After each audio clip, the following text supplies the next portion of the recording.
Hello, you all. It's me again, Kramer. I've decided to attempt first recording outdoors.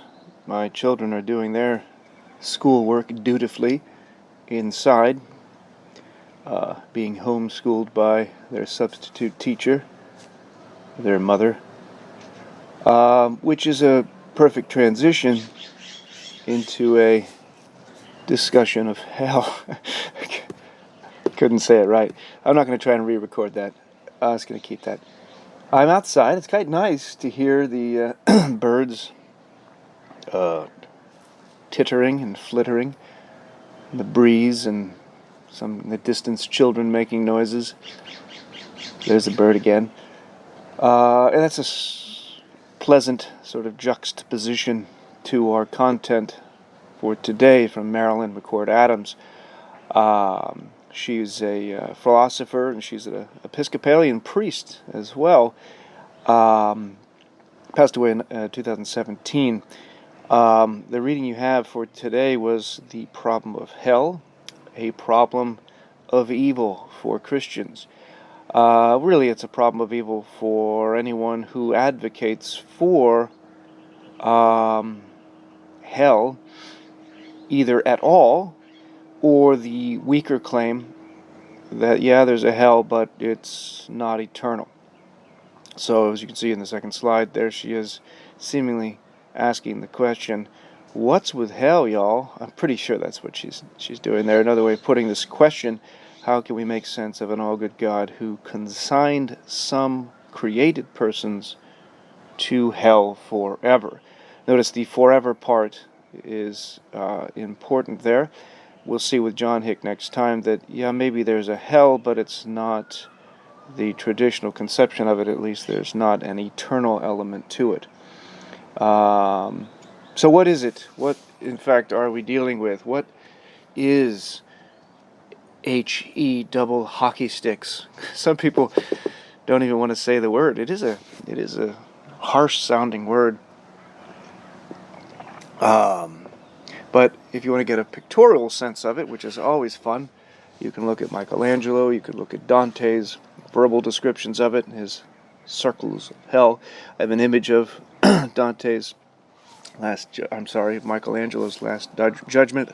You can see how the elect are being elevated up by angels, and Jesus is right in the center, performing the Last Judgment. If you go down further, of course, that's what we're more interested in this particular case.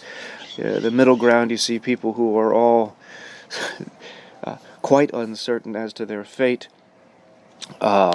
You see, I mean, it's absolutely amazing painting.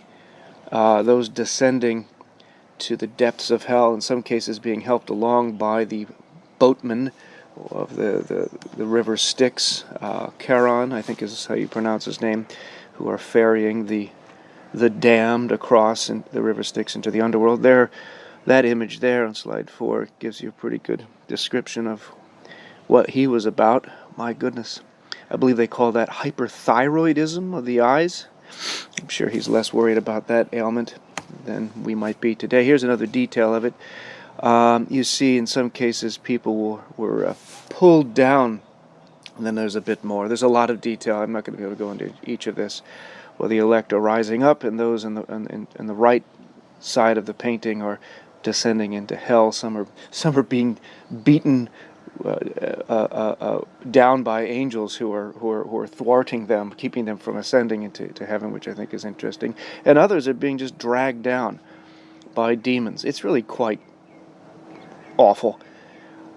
In some of the cases, the sinners, they're hauled down by the body part that was used in their sin. So apparently the proud would be pulled down by their hair in some cases. And this is a phrase from, Condivi, I can't remember his first name. Condivi he's analyzing this painting. The lascivious are pulled down to hell by their pudenda, which is quite a phrase. I feel awkward saying that. out loud. You think you can guess what that means.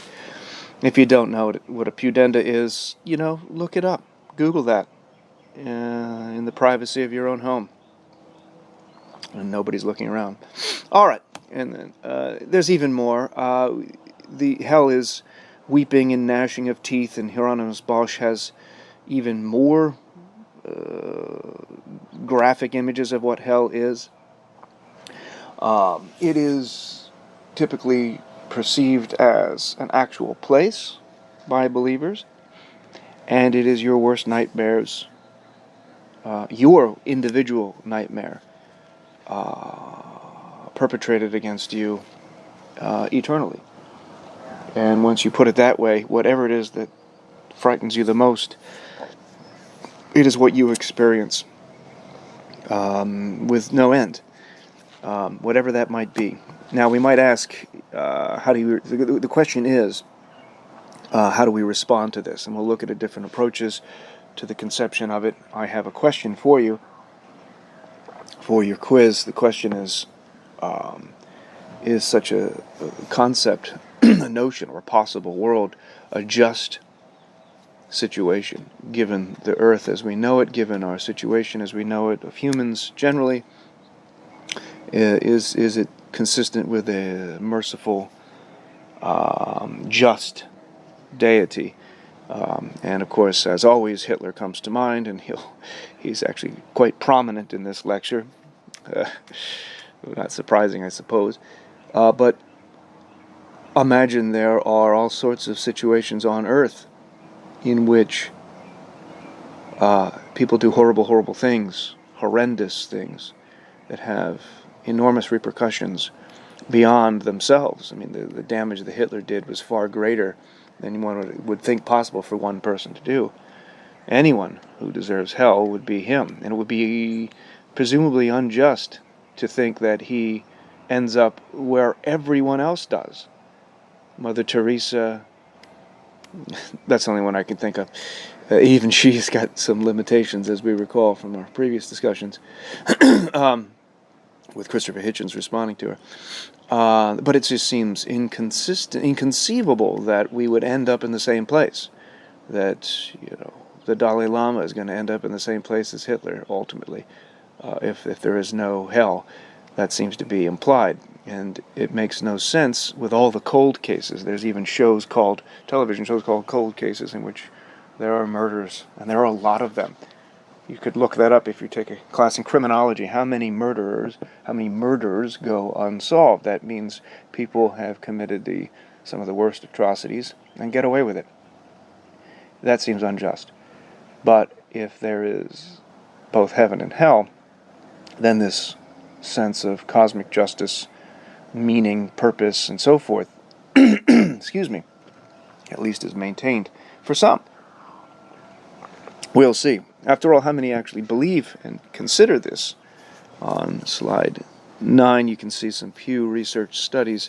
This goes back to 2015. I'm sure things have changed. I'm not entirely sure which direction. I'll have to look into that.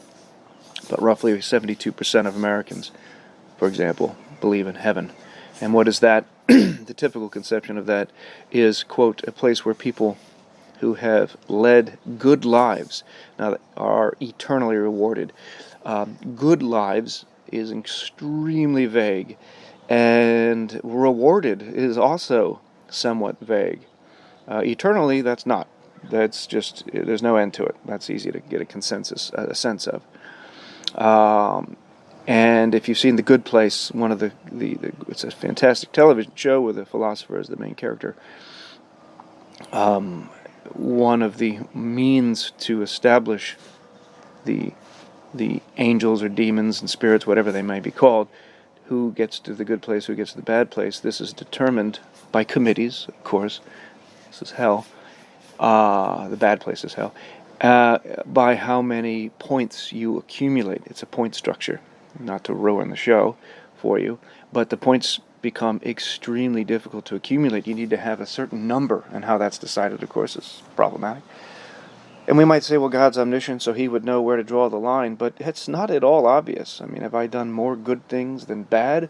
Have I done enough really, really good things to outweigh a few really, really good things to outweigh the many, many bad things that I've done that are minimal. I've got road rage, for instance, and I've expressed my road rage multiple times, if I may confess to you all here. But I ride my bicycle now, so my road rage is lessened. And the good that I do, whatever that is, let's imagine I do really a couple of really, really good things. Does that outweigh the negative points I've accumulated? You see a variation on this theme with conceptions of karma and karmic accumulation in Eastern philosophies. In any case, on to hell. 72% of Americans believe in heaven. 58% of Americans believe in hell. And that's a place where people who have led bad lives die without being sorry and are eternally punished. I don't know what that means, to be honest. So this poll is very strange to me. What do you think hell is? Well, it's where bad people go. Not just bad people. It's you were bad, did you do bad things, or are you a bad person? Can you distinguish between those two? I hope that you can, because surely people make mistakes. It would be weird if one is, as Sister Helen Prejean puts it, defined by your worst act. I remember a conversation with her. In fact, she discussed this, and she said how strange it is. She's someone who advocates for the abolition of the death penalty, by the way. And she thought it how odd that we define people by their worst acts. I mean, this is not how we define ourselves. We don't introduce ourselves by saying, "Hi, my name's Chris, and here's the worst thing I've ever done." Although that is a way to avoid small talk. I kind of like that. Anyway, I've not done anything bad, so that I couldn't do that. But what this shows, anyway, is that we don't know what we're talking about, I think, where people have led bad lives and die, and then without being sorry. That, of course, is very difficult for us to establish what that means, but going back to Kant and Locke and others, God knows, we presume. What is significant about these numbers? 72% believe in heaven, and 58, only 58, that sounds like a large number, and it is, but not compared to 72%. So that just means, I think, there's a significant percentage of people who are quite confident that they're going to make it to the good place because there is no hell for them. All right, on we go. And by the way, it might be, as we're going to see, that Adams herself would be part of those 58%. So, how does she go through historical accounts related to hell? How can we make sense of it, and how have others made sense of it? She references St. Thomas Aquinas on page 338. She says, quoting Aquinas, "Since the purpose of creation is to show forth God's goodness, some must be damned to manifest his justice, and others saved to advertise his mercy." End quote. That's a very interesting view. And there I found some pictures where Aquinas is holding up 5 fingers saying, "Here are some 5 ways God is just in creating hell." And then there's another where he's holding up just one, and I say, okay, maybe just one way. And it's funny if you could see the images as I'm talking about it, but this doesn't quite work as well with distance learning. I apologize for that.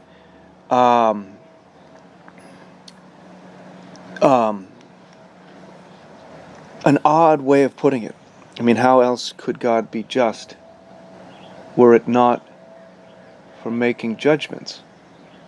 Is a Supreme Court justice or a judge of any sort, could we say that person's a good judge if they never had to condemn some and reward or free others? It's a similar a similar problem we had with free will. In order to be free, there has to be choices, options, and they have to be significant options, significantly morally free, or morally significantly free, with Alvin Plantinga's conception. Likewise, if we're going to maintain the traditional conception of God as all just, or as a divine just being, there has to be the possibility of condemning some and allowing mercy for others. As you're going to see, and we'll harken back to this particular issue, Adams does not accept this traditional account. She is not Thomistic in this respect, and as we're going to get to Augustine, she is definitely not with with Augustine with respect to conception of hell. There's some really interesting things she says on 338, which she calls her pragmatic implications. Does it make sense to speak of a world that has both heaven and hell? And she doesn't reference Dostoevsky here, but it does seem very similar. It brought to mind Ivan's discussion with his brother Aloysia. I posted that reading as a suggested reading, Dostoevsky's Rebellion. It's really tough to read. As you recall, it discusses horrible sufferings perpetrated upon children who are below the age of 8, therefore before the age of reason, and therefore culpability. So they're innocent, in other words. She considers, as did Ivan, what one would choose. In her example, she's asking, would you choose to live in the world as we have it? Ivan's question to his brother Aloysia, who was going into the priesthood, if you recall, he's going to be a monk.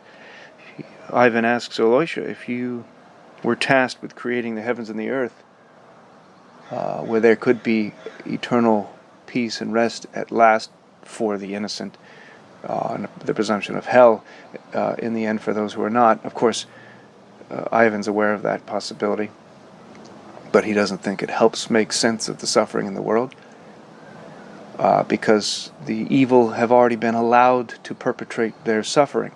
What point is there of hell after the fact? And so Ivan asks his brother, would you have created the universe in the way that it is now? And Aloysius says no, because such a creation necessitates the suffering of even just one child, Ivan puts it.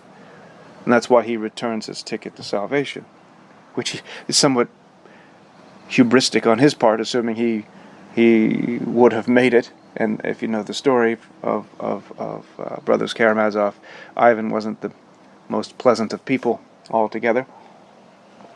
But notice the parallel, this pragmatic implication. She says, this assumption makes human life a bad bet, presuming there being the possibility of eternal hell. Consider the analogy she uses, borrowing from John Rawls in his political philosophy in The Veil of Ignorance. When we are trying to establish how best to rule or be ruled, we want to figure out a society that is just. The best way we can do that is to set up a society that is fair. The best way to do that, says Rawls, is to imagine a situation in which we do not know what position we will hold in that society. So before the society is constructed, the question is, where will I be? This is slide 11, by the way. Will I be a woman? Will I be a man? Will I be will I be disabled? Will I be a minority? Will I be a wealthy person? What will be my natural talents? I don't know any of these behind this veil of ignorance. Therefore, I would want to set up a society that is as fair to the least in society, because, and here's the interesting Rawlsian use of selfishness, actually, I don't know whether I'll be on the top, the bottom, or the middle in this society. And since I couldn't know this, I would want to set it up such that it is fair for everyone. Now, her analogy here is, behind the veil of ignorance, as to which positions they would occupy, the question whether they would willingly, she asks, enter a given world as a human being. She says reason would, I submit, render a negative verdict already for worlds whose omniscient and omnipotent manager permits ante-mortem horrors, that's after death, that's before death, ante-mortem horrors that remain undefeated within the context of a human participant's life, and a fortiori, or for a stronger argument, for worlds some or most of whose human occupants suffer eternal torment. And after all, how we cash out hell and who qualifies for it historically, if you look at someone like Calvin or Augustine, it's most people are ending up there. On some accounts, there's 144,000 elect that God chose through grace alone. No good argument can be made for it. It's just God's choice. That means, well, you figure out how many make it to heaven, how many are in hell. That's extremely difficult. And if I'm, for instance, as Adams is, a Christian, as you know, there are far more non-Christians in the world than there are Christians, which tells us that most people, historically, throughout history, and still today, will not be making it to heaven. So some sobering facts. Now, knowing that, would I choose to live in such a world? She says, no, that would be, using again the veil of ignorance, unlikely. Then she brings up this question of free will and the problem of hell, and it's something I'll have to return to in a bit, but she puts it nicely on page 338 in an attempt to justify, right? She's trying to go through what possible justifications are there for an omniscient, omnibenevolent, omnipotent being who allows that some will be condemned to hell for eternity. And notice I said allows. This is a big presupposition. Because is God creating the universe, and in it people whom he knows will be condemned to hell? If he's omniscient, yes, of course he knows. As she says, damnation would never happen, that's eternal hell, for instance, be damned, but for the errant action incompatibilist free creatures. It is not something God does, but rather allows. A middle known but unintended side effect of the order he has created, end quote. That's an attempt at using free will again.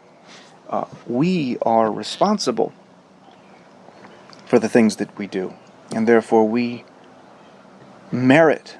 These are our just deserts, to put it another way. And to go against the will of God is the ultimate. And this is what, of course, sinning is, and it justifies the torments that God in his infinite mercy and infinite wisdom and infinite justice creates and allows. By the way, a reminder of middle knowledge. This is something we discussed with the Davis article looking at characteristics of God. Middle knowledge, or sometimes known as Molinism, this is where God knows what would be the case given a set of circumstances. We talked about that as counterfactual knowledge. It's middle knowledge is the difference between, or in the middle, so to speak, between natural and free knowledge that God has. If I'm not mistaken, that was on page around 403 of your text, where Davis talks about that. So, for instance, if I were to say, if I were placed in situation A, I would do this, I would do X. Now, that's not the case that I have been put in that position, but God knows that that's what I would do. And in that sense, God's not causing me to do anything. Even in putting me in that situation, he's not causing me to do anything. Like a good parent, I might know what my son is going to do were he to be put into this or that situation. And so I might play some role, though not the full role, as we'll see with the free will discussion, of course, right? Back with Planaga, we have some role to play in the worlds that get instantiated by way of our free choices. And when I, as the parent, analogous to God here, place my children in certain situations, I have done something there. Oh, if you'll excuse me, there's a spider. Hold on.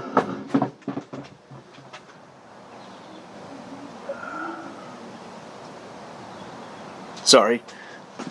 You'll be happy to know I just moved it. I did not kill it.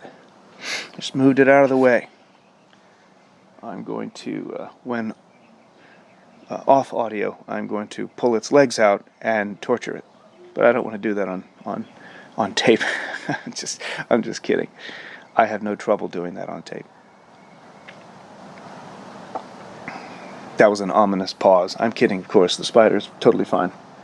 It's totally fine. It's free to weave another web and play the role of Satan to some poor fly or bug. There's a lot of spiders in my backyard. Okay, on we go. God has middle knowledge. God knows what we're going to do. But that knowledge, like my knowledge of what my son might do and I know he's going to do it because I know his character, right? I didn't cause it to happen. God didn't cause us to go to hell, right? It is an unintended side effect. Now, to say unintended is weird. We have problems with this. God is omnipotent, all-powerful, and omniscient. How could there be anything happen that is unintended?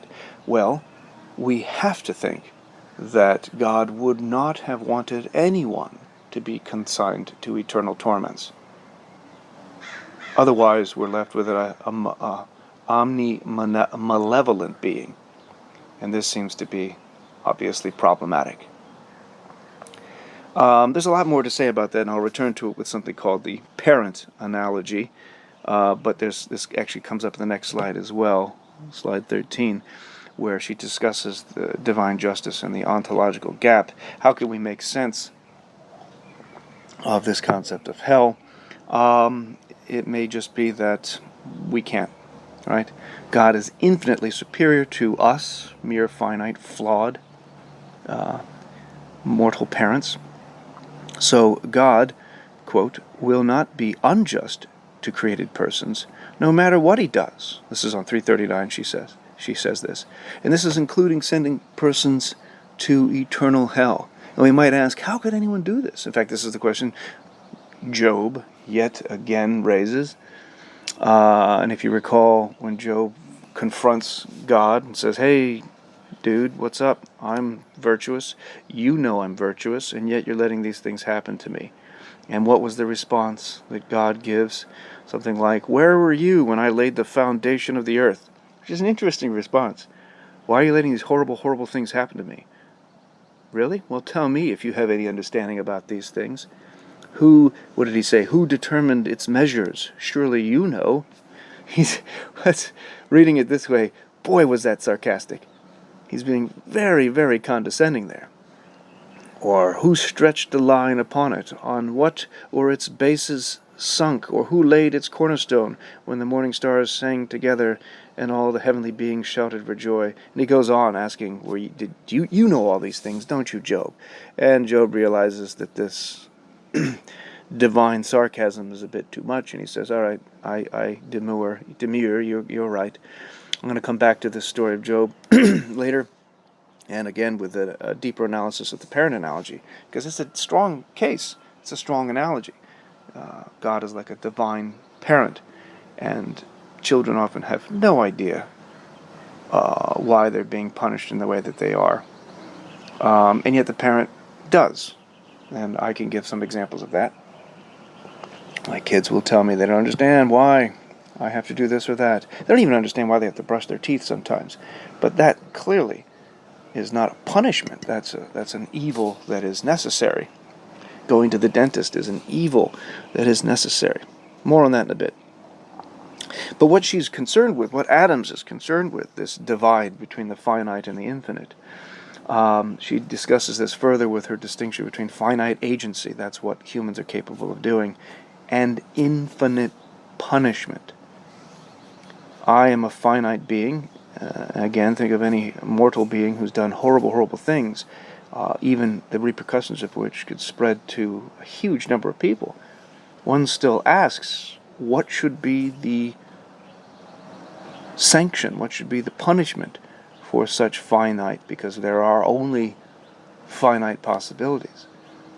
What should be the cost of any infraction against God? Should the cost be the same? Whether we simply fail to keep holy the Sabbath, as an example, or, as I put it, go full Hitler on the world. So I told you Hitler's going to pop up a lot here. Hell appears, she says, Adams says, a disproportionate punishment. But importantly, it's disproportionate regardless of the infraction, because all humans are capable of are finite, if not horrible. They can be horrible, of course, but they are only going to be finite. There's a parallel. I mentioned Sister Helen Prejean.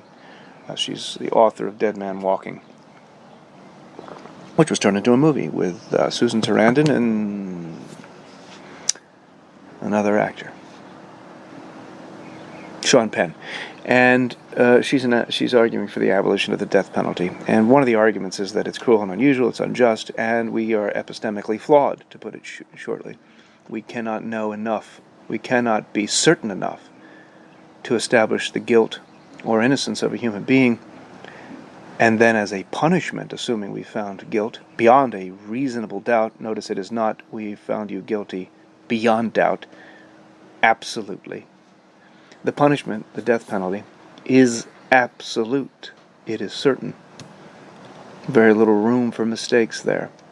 It is an absolute punishment that is levied by those who lack absolute certainty.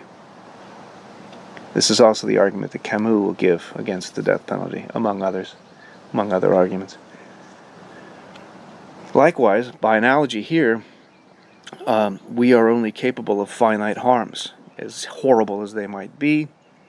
The punishment being eternal torment seems disproportionate. And this is true. Here's Hitler. Let's say there's baby Hitler, 1890 roughly. That looks like about 1890. You can barely see his mustache there, but it's there. And then 56 or so years later, 55 years, he's going full Nazi. And then April 30th, 1945, he's dead. And then April 30th, 1945, right after his death, the presumption is, boom, in hell. For how long? Well, if we look at the traditional account of hell, it is forever. So the next slide shows, as best I could, a timeline where, I can't even read that now, it's too small. I've forgotten what I put there. It says, first life on Earth, about 3 billion years ago.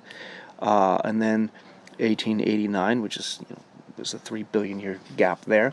Baby Hitler is born. And then, a fraction, a minute. In fact, it's not even calculable how long Hitler exists in physical form, in contrast to eternity. Do you see the point that Adams is presuming here? Hitler's existence, let's give him 40 years of absolute evil. He's a 56-year-old man when he dies. 40 years of absolute horrors he perpetrates on the world. What is 40 years in contrast to eternity? That's part of the analogy we want to look at. The other is to say, of course, the harm that he did is incalculable. And therefore the punishment ought to be similarly incalculable. But again, this is a problem for an all-good God, because it's hard to imagine, middle knowledge or not, seeing this in any other way than that God who knows the character of his creatures without being able to control, again, what they do. This means that, for all intents and purposes, ultimately Hitler was created in order to suffer and to cause suffering and then to suffer eternally. It is as if Hitler was simply made in order to go to hell. Again, if you look at, to borrow kind of Louis C.K. joke, most of our existence, most of our being is not existing. It's a hard way of putting it. I forgot how he put it. We're mostly dead. We're dead way longer than we're alive. And this is true for everyone. One hopes that our non-existence in the physical form is not as horrible as hell seems to be. This raises all sorts of questions for Adams. She's wondering, for example, is there enough time on earth for us to be sufficiently mature and sufficiently free to justify the possibilities of hell? She borrows from St. Irenaeus, who's pictured there. He says, no, there isn't enough time on earth for us to be sufficiently mature and free. After all, just look at children. Surely they haven't had enough time to develop the capacity to even know what the difference is between right and wrong, and they don't seem to have sufficient freedom either. In contrast, as we'll see this with John Hick later, St. Augustine famously said, yes, this earth is more than enough. As Augustine says in his Confessions, no one is free from sin in your sight, not even an infant whose span of earthly life is but a single day. End quote. The Confessions is a wonderful book for a number of reasons, but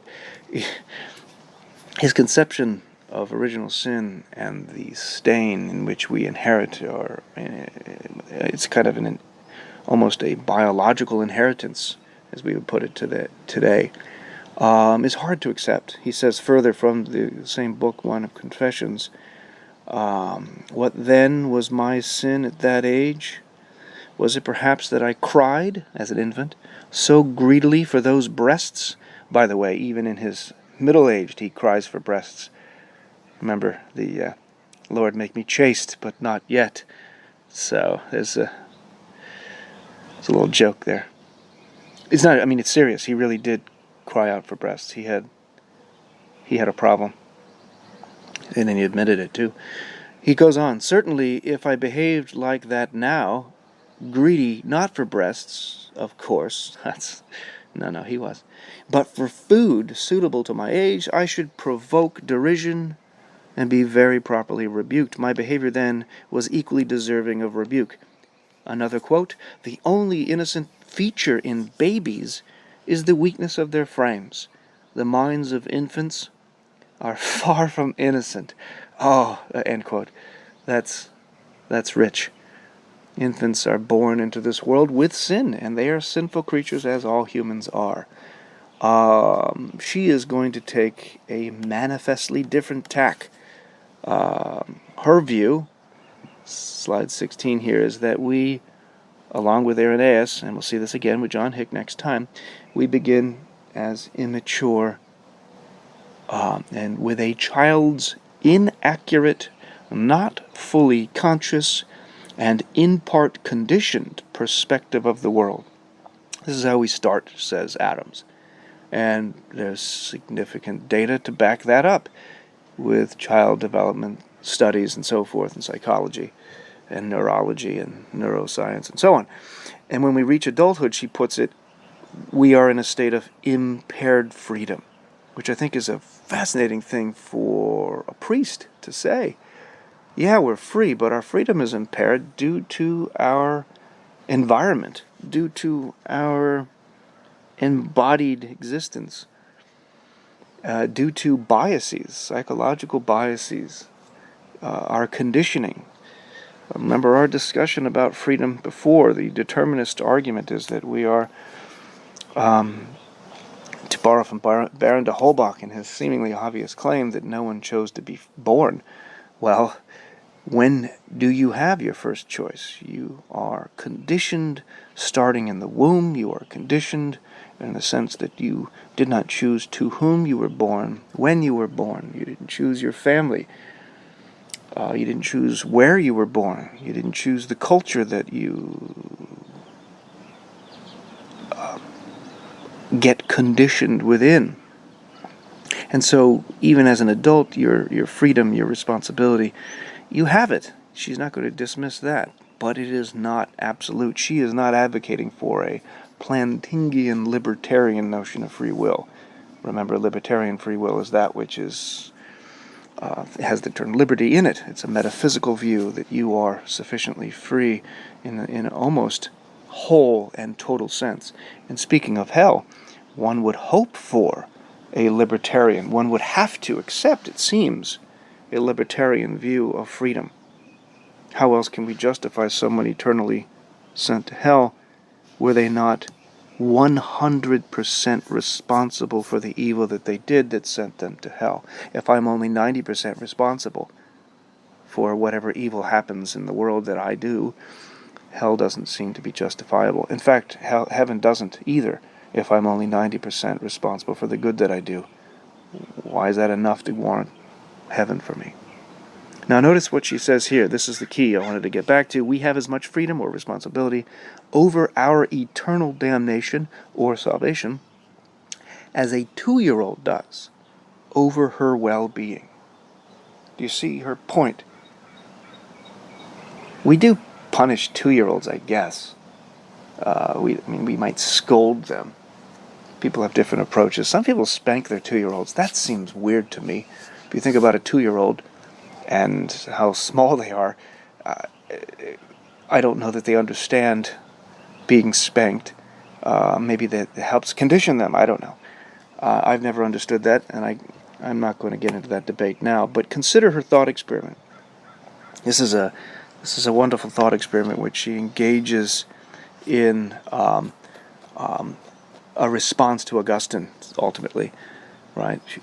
So we have a mother who leaves a child in a room filled with gas, and this gas will explode if it is ignited. And in this room there is an oven that has bright colored knobs. And the mom says, okay, to the 2-year-old or whatever, pictured there, by the way, halfway in an oven, but playfully, so that's, I guess, okay. She says to the baby, don't play with those knobs. And then the mother leaves.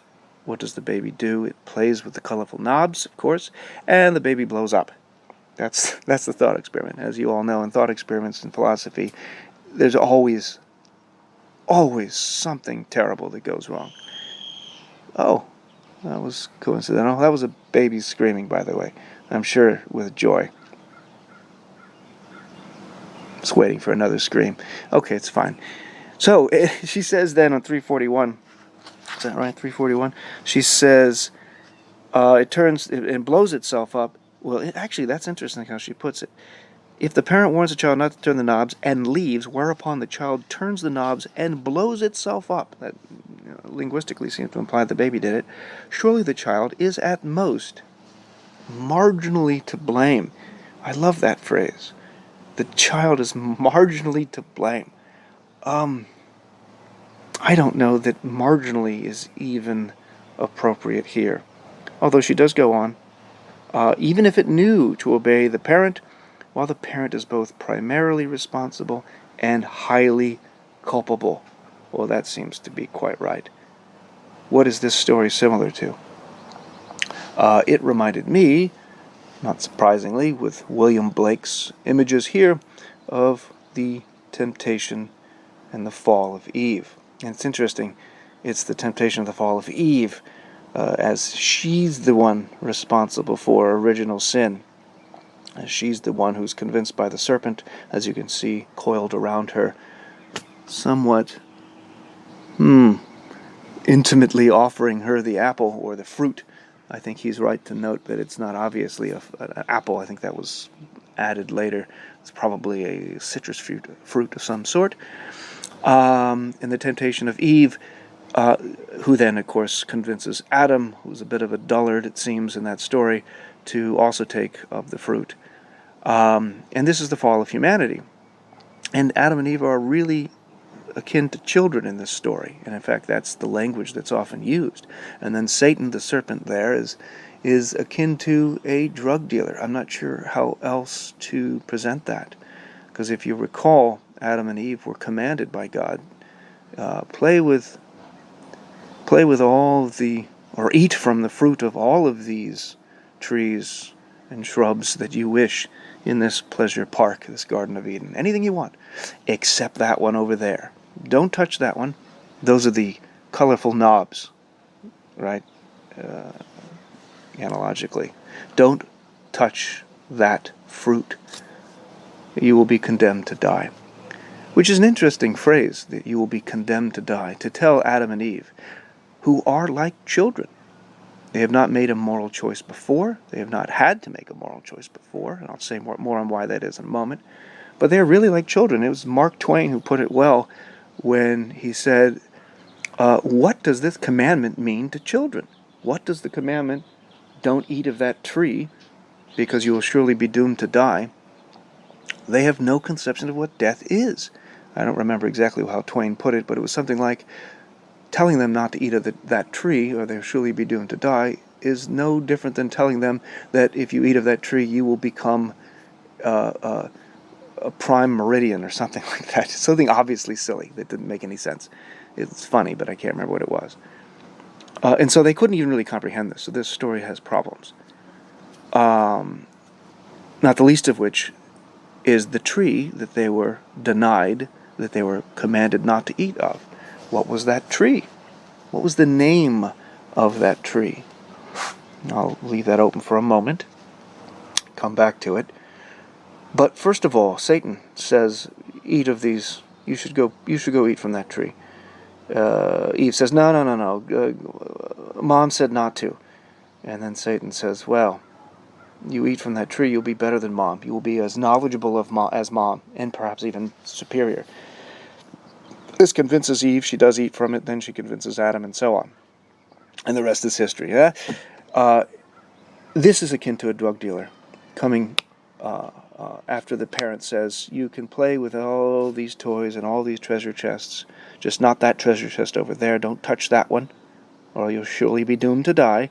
And then the mother leaves. The serpent, the drug dealer, comes in and says, hey kids, why don't you go play with those toys over there? Mom told us not to. You'll be better. Those toys are amazing. You should go play with them. First toys free, or whatever drug dealers say. And then they do. The kids do. Of course they do. Who should be punished here?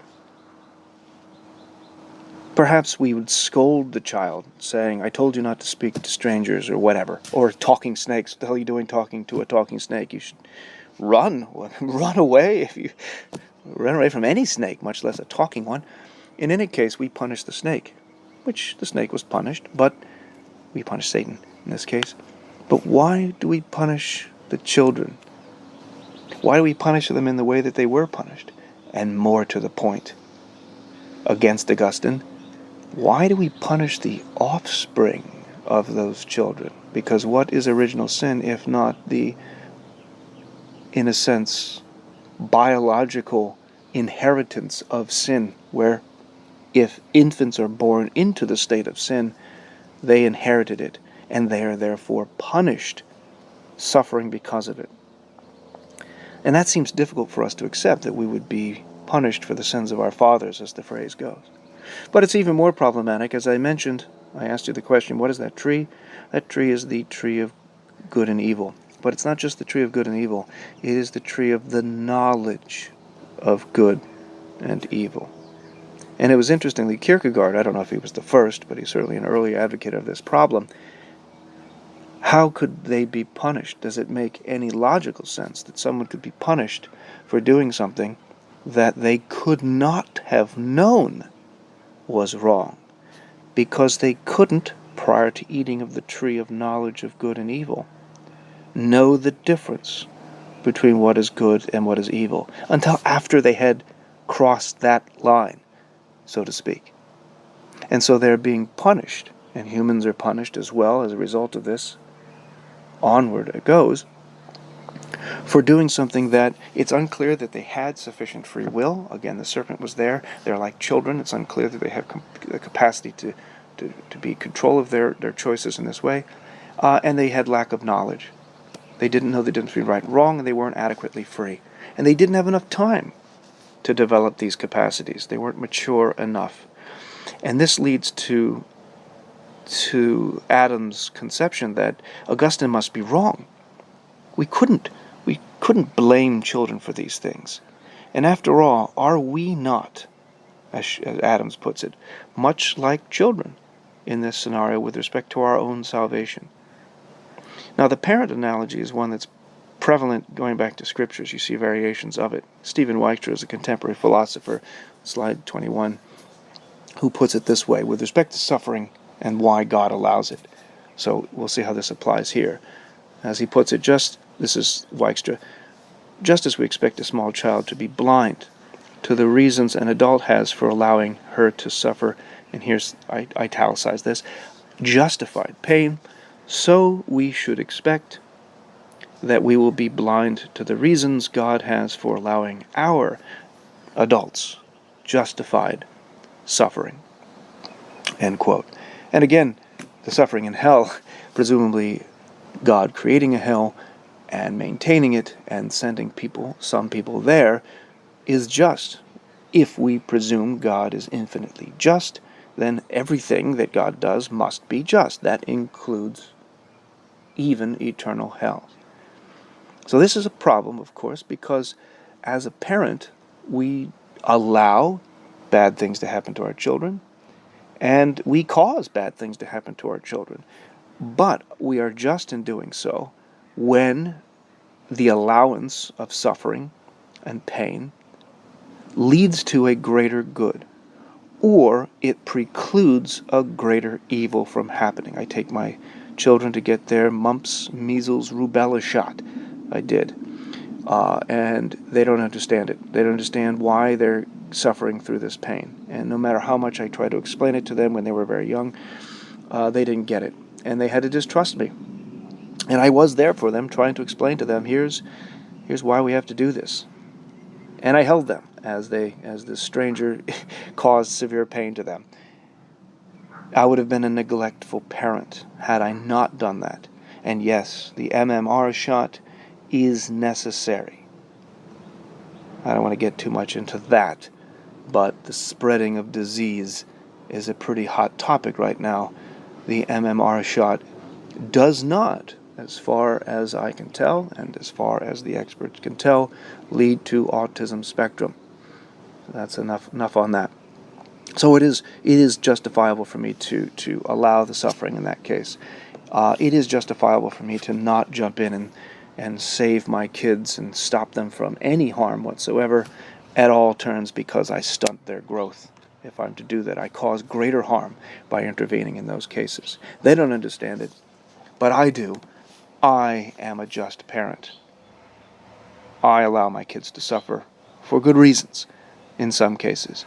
And God is like that, and we adults are like children, and we just cannot fathom why God would allow certain suffering. In this case, why God would allow hell.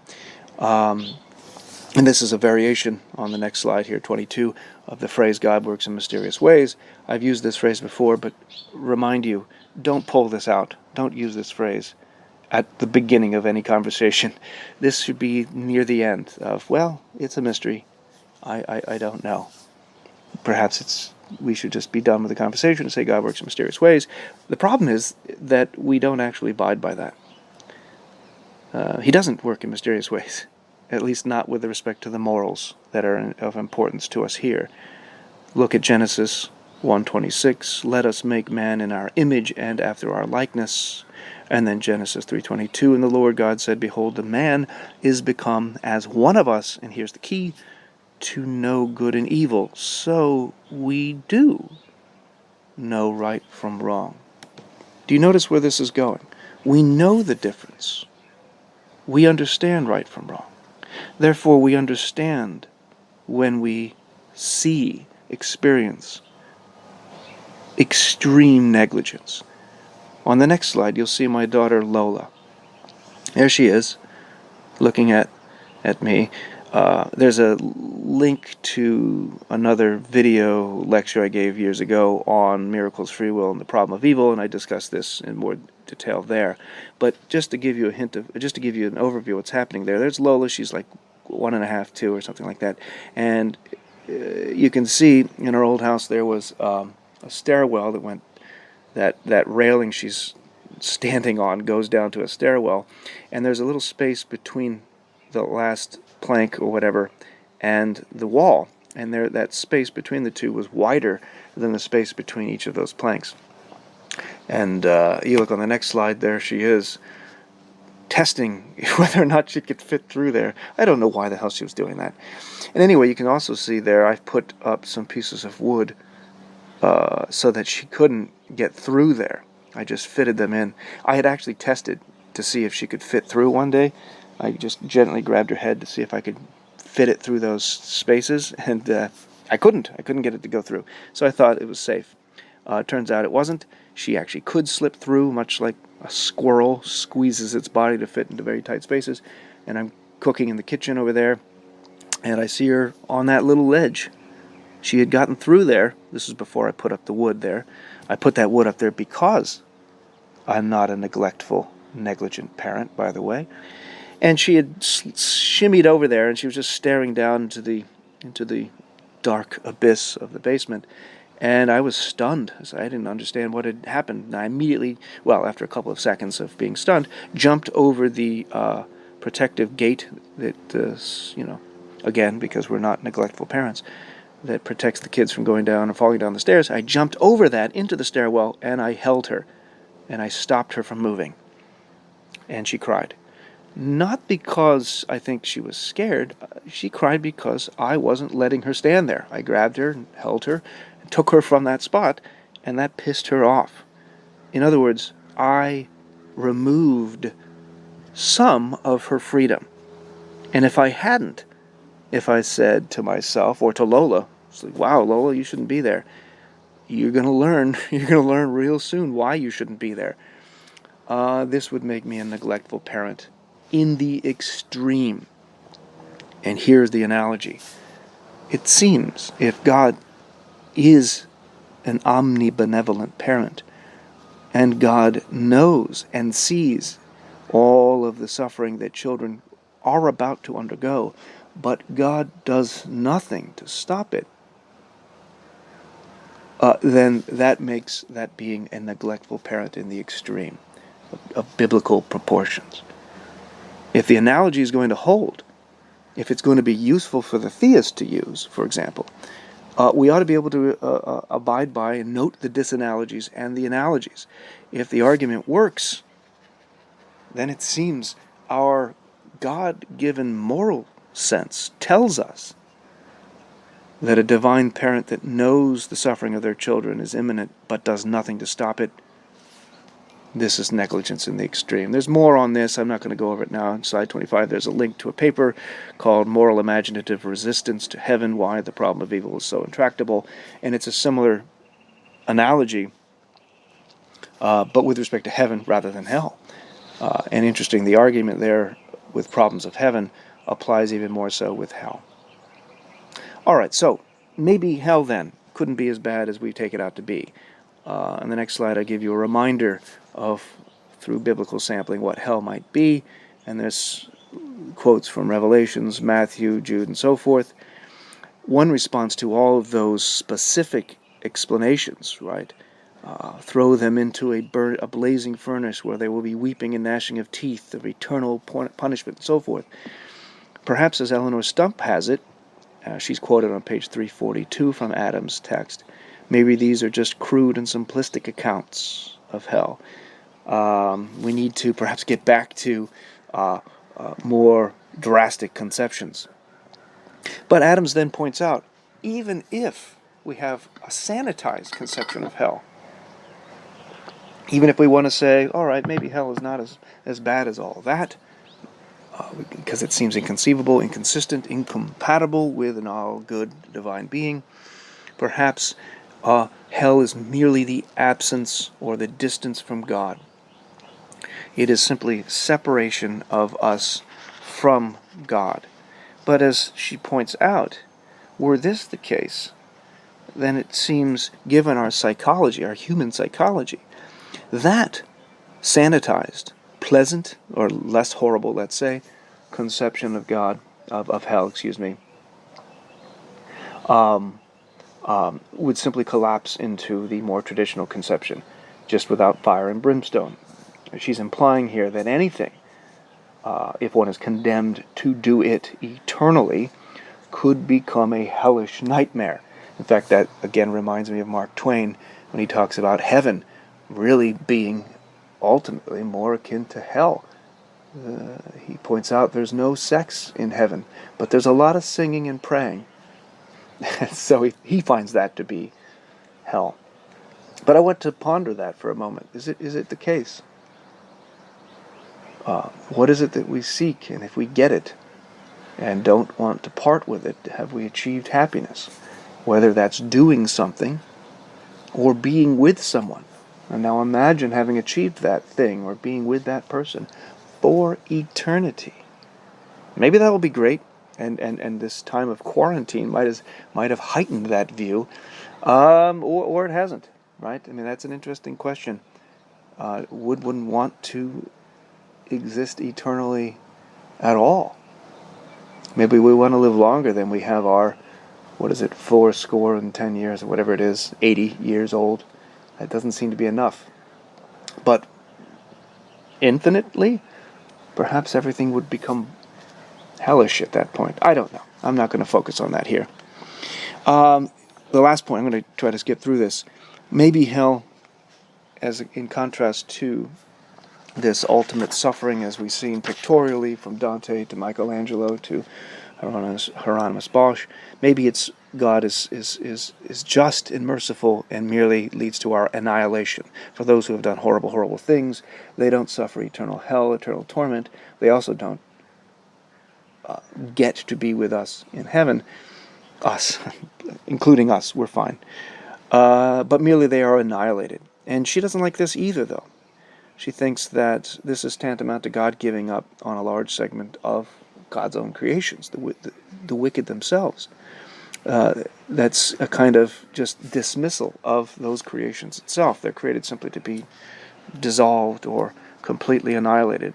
She puts it this way: some created persons who die with characters unfit for heaven will be annihilated either at death or after the judgment. This is a view Richard Swinburne, very famous philosopher of religion, ultimately accepts. And she's concerned with this. She thinks that this is not something that an impressive God would do. An impressive God would be something capable of making good out of the worst situation. Whereas simply annihilating those wicked is to dismiss them. So her view, as she documents, as she notes at the very beginning of the paper, and she does then again at the end, is to espouse something called the doctrine of universal salvation. And on the face of it, this sounds silly. Everyone gets saved. We all get trophies. If that were the case, she has us ask initially, why should we fear hell at all? Because anyone can endure anything for a limited amount of time, even COVID-19. That's to remind our discussion earlier. Why would anyone really fear it if everyone eventually is going to get back to being in eternal salvation? She considers this, but then realizes, and then comes to the conclusion that no, hell is still a legitimate threat, even if it's not eternal. An eternal hell, she notes on 344, produces a disproportionate threat. And she asks us to consider this in terms of sentiment, in terms of feeling. Right? Reason's important, but it isn't just that. Reason and feeling, Adams considers, that an all omnis God is just and merciful, would not create and or use eternal hell or the threat of it to bring about harmony in the end. And this is so, she says, even if some people deserve it or they brought it on themselves. And she gives this interesting analogy of people who are dying horribly, suffering horribly due to the effects of emphysema and alcoholism, both of which are caused by those who chose to smoke and drink. Even though they chose to smoke and drink, when you watch their horrible suffering, it's hard to not feel for them, and odd and obtuse in the extreme to say simply, well, they brought it on themselves. And when you apply that sentiment, that feeling, to this conception of an eternal punishment, we start to get the sense of what she's talking about. There's another paper, by the way, I posted by a philosopher named Fossel, I think is how you say it. And it's an article I wrote a long time ago, back in the late 90s, and in it he argues that God, in fact, ought to be condemned, given the problems of evil. And his argument starts from the presumption, and in fact uses Dostoevsky heavily, from a phenomenological or first-person lived experiential account that has to do with how things are experienced, the qualitative experiences and feel. So one view of this is that, well, this is too sentimental. This is nonsense. This is just feely. You're just being a snowflake, which make your existence in hell quite terrible. There are two ways of looking at this. Is she being too sentimental, and are defenders of the existence of eternal hell lacking in moral sentiment? And perhaps there's a middle ground. And this middle ground we're going to look at with John Hick next time. The middle ground is something like this. There is a hell, or some conception akin to that, and it's awful, but at some point, and this varies depending upon your degree of Hitlerness, let's say, that all will eventually make it into the proper relation with the divine. And that is the view that we'll see next time with John Hick. So, as I put here at the end, stick around. What the hell do you have to lose? You see what I did there in the end there?